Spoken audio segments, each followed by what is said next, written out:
साल के कार्यकाल में जो उपलब्धि मिली है वह उपलब्धि पिछले 70 साल की उपलब्धि से 100 गुना अधिक। कांग्रेस के और उसके साथ के आरजेडी अन्य पार्टियों की वंशवादी शासन और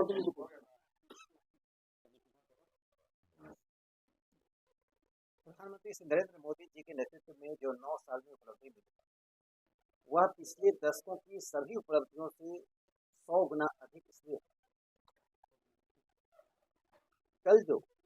परसों जो संसद में कानून पारित हुआ, सीआरपीसी, आईपीसी और इंडियन एविडेंस एक्ट, भारतीय साक्ष्य अधिनियम, तीनों को जो बदलने का काम किया है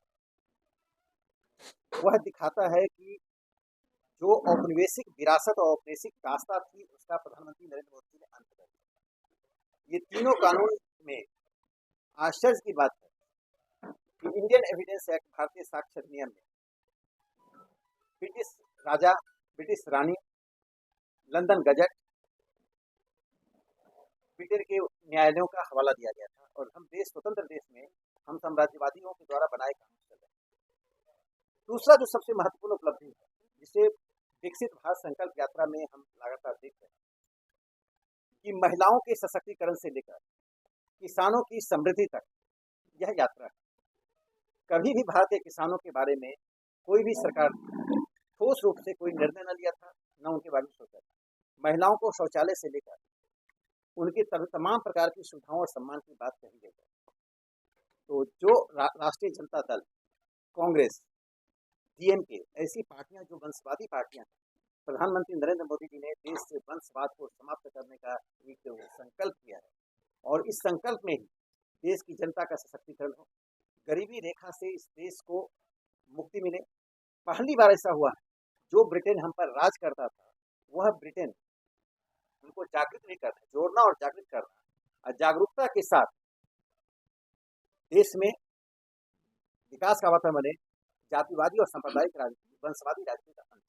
देखिए, कांग्रेस पार्टी पूरी तरह से मुस्लिम तुष्टिकरण की नीति पर चल रही है।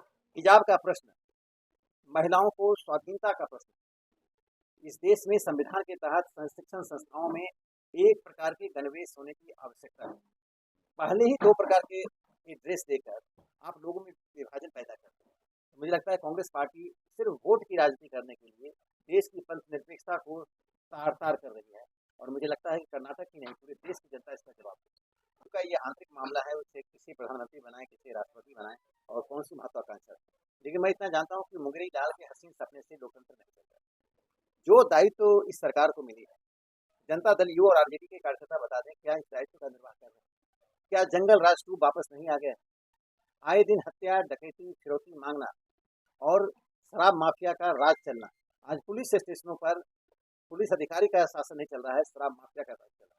शराब की समानांतर अर्थव्यवस्था को बिहार सरकार ने विकसित किया है। शराबबंदी अच्छी चीज है, लेकिन शराबबंदी की आड़ में शराब माफिया को आगे बढ़ाना और शराब माफिया को आगे बढ़ाकर उनसे एक समानांतर टैक्स की वसूली करना, जो जनता दल यू आरजेडी के पास नहीं जा रहा तो किसके पास जाएगा?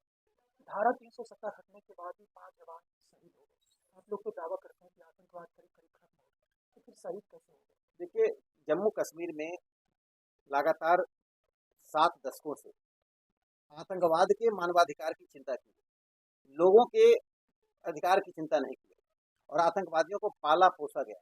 आज भी जो कांग्रेस पार्टी है, अन्य पार्टियां 370 हटाने के विपक्ष में खड़ी है, तभी तो सर्वोच्च न्यायालय में मामला है। जम्मू कश्मीर में 73% आतंकवादी गतिविधियों में कमी आई। जम्मू कश्मीर और भारत के सीमावर्ती पर, भारत और पाकिस्तान के सीमा पर जो लगातार हमले होते थे, लगातार घुसपैठ होता था, प्राय समाप्त हो गया। छिटपुट कायरतापूर्ण घटनाएं हो रही हैं और हम कृत संकल्प हैं कि जम्मू कश्मीर से नहीं, पीओके से पूरी तरह से आतंकवाद हटाएंगे। और जैसा भारत के गृह मंत्री श्री अमित शाह जी ने कहा, पाकिस्तान ऑक्युपाइड कश्मीर जल्दी ही भारत का हिस्सा बनेगा। दुनिया की कोई ताकत पीओके को भारत में लाने से नहीं रोक सकती है। नरेंद्र मोदी जी के शासन का संकल्प है कि भारत की जो अपनी चौहद्दी है, जो इसकी मौलिक चौहद्दी है, उस मौलिक चौहद्दी को हम बरकरार रखेंगे, उसको पुनर्स्थापित करेंगे। सर, 146 सांसदों को तो बाहर किया गया, लेकिन 50 देखिए, जांच चल रही है और हम सांसद के पास अनेक प्रकार की चीजें आती हैं। हम किसी के ललाट पर लिखा हुआ नहीं देखते एक नागरिक को कि वो क्या है। संसद देखना चाहता है, उन्होंने पास किया, जांच चल रही है।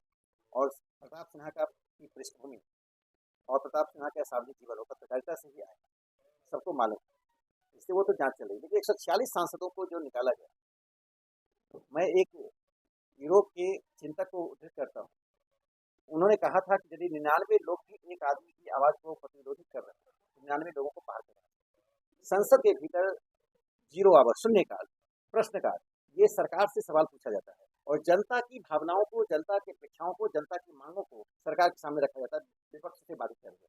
कर्नाटक में एक व्यक्ति 1.5 घंटे तक विधानसभा में जनता दल एस के एमएलए की सीट पर बैठा रहा।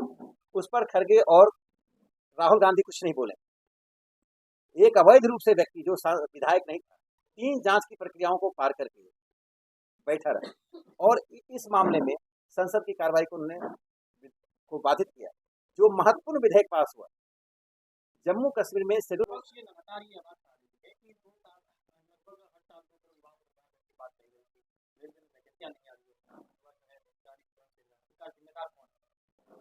आज पहली बार देश में व्यवसाय का और रोजगार का एक वातावरण बना। आज पूरे यूरोप चले जाएंगे,